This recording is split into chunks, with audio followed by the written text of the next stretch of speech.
We say shap shap here on Morning Live. Thanks for staying with us.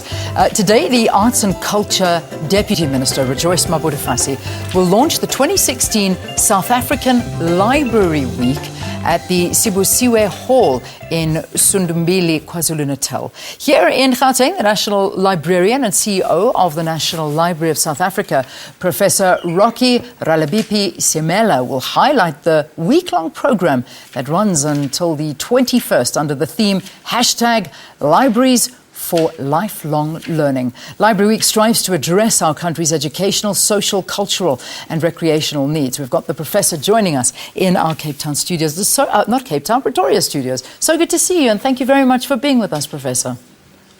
Thank you. Thank you for having me.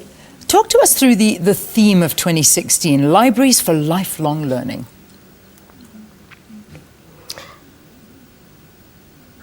Yes, I lost you again. Let's try. Yeah, let's try. Okay. Okay. All right, let's start again. Let's see if you can hear me. Professor, is the sound fine? Are you able to hear us?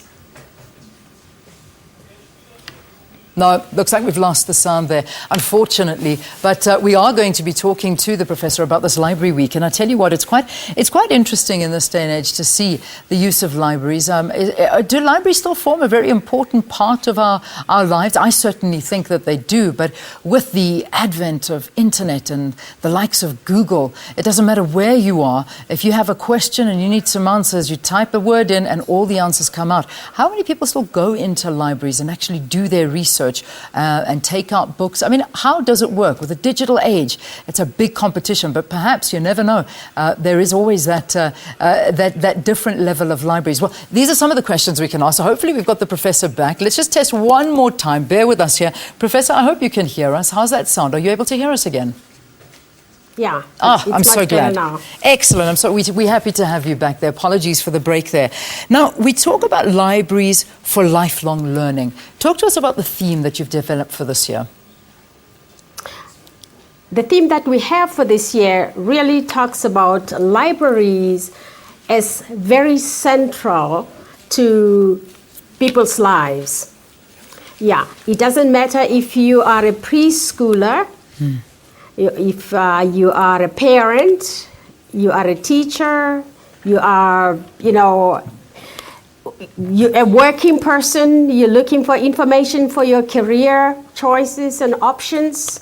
Libraries are more relevant today than they've ever been before because they create all of these systems that bring all kinds of different media of information to the communities.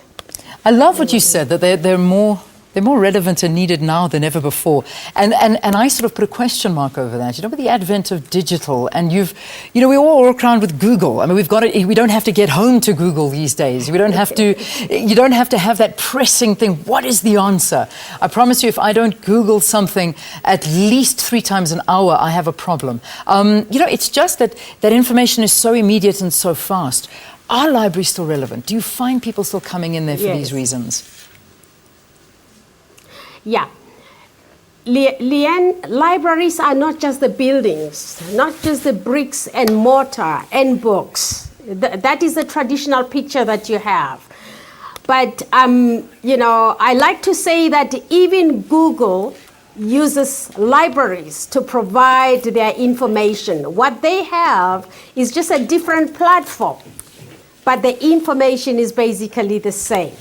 So libraries can be virtual, they can be electronic libraries, and they don't necessarily have to be the buildings. But we're talking about access to information through libraries and the usage of technology for people to access and have information that they need. Yeah, it's amazing. When you think about when you do think about a library, and you read a couple of articles about whether libraries are still relevant in today's day and age, you hear some people saying, are they just warehouses for old books, or do people use them? And the reality is, they are still being used. I mean, people, you can paint a picture for us. I mean, from young children to adults going into these libraries. What else do you provide? Obviously moving with the times. Yeah. You see, South Africa is a very it's a very different situation when you compare it to libraries and their roles in the bigger world. For the majority of South Africans, these services and resources were not there historically. Just to give you an example, before 1994, you did not have any libraries in any of the schools that black people went to. Okay, so libraries only existed for white schools. And in terms of the public library sector, black people were not allowed to go into these libraries. Yeah, so what that really did was to, remove the opportunities equal opportunities that South Africans today have in participating in the knowledge economy. Yeah. So the libraries have created systems, digital systems, that provide digital resources that you can, access through your mobile, through your laptop, through going into the library itself. So it is one of those key resources, national resources for our development as a democratic country.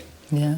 I see this, and I think that's the way it is, because there's just, libraries are still a hive of activity, and when you read how they've changed, and it's Wi-Fi, it's fiber, it's going in there, it's a research tool. I used to love going to the library and studying. It's quiet, it just, that smell in a library, the being surrounded by books, it's very, very inspiring, and it's moving with the times, it's still keeping it up there, and I'm looking at 2015 numbers of how things are looking. Johannesburg having 87 libraries is what they're saying. 5.3 million people made use of the libraries last year. A total of 342,929 books were issued during the same period. So there is no debate here whether or not these libraries are actually still relevant in today's day and age. Absolutely. The National Library building in Pretoria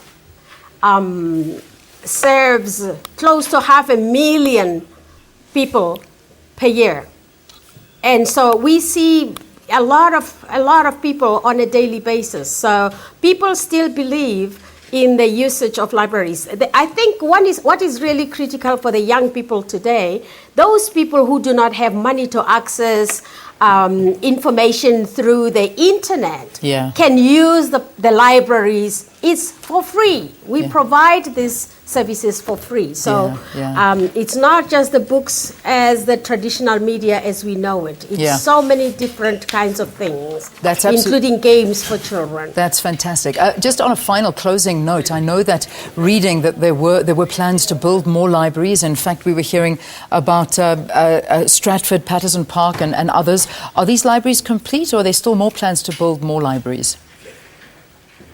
We try, yes, Leanne, we're trying to make sure that every librarian, every South African has access to a library, at least something like 10-kilometer radius within which they live. Every community needs to have access to these resources. Yes, so we will build more libraries and provide more resources as we go forward. Thank you so much for talking to us here on the program. Professor Rocky Ralebipi-Simela, National Librarian, the National Library of South Africa. It's the week celebrating libraries in the country. Do you still use a library? Do you enjoy going there? Look, I have to confess, I don't go because, I'm not necessarily studying at the moment or anything, but I have taken my kids to get books out there and they love it. So I just go out there and go to your local library and support it, and you can hear there's so much more that they're doing than just handing out books these days. All right, now let's move our attention to something else. And SABC contributing editor Mvoko has interviewed the director of the National Prosecuting Authority, Sean Abrahams. Let's hear what he had to say.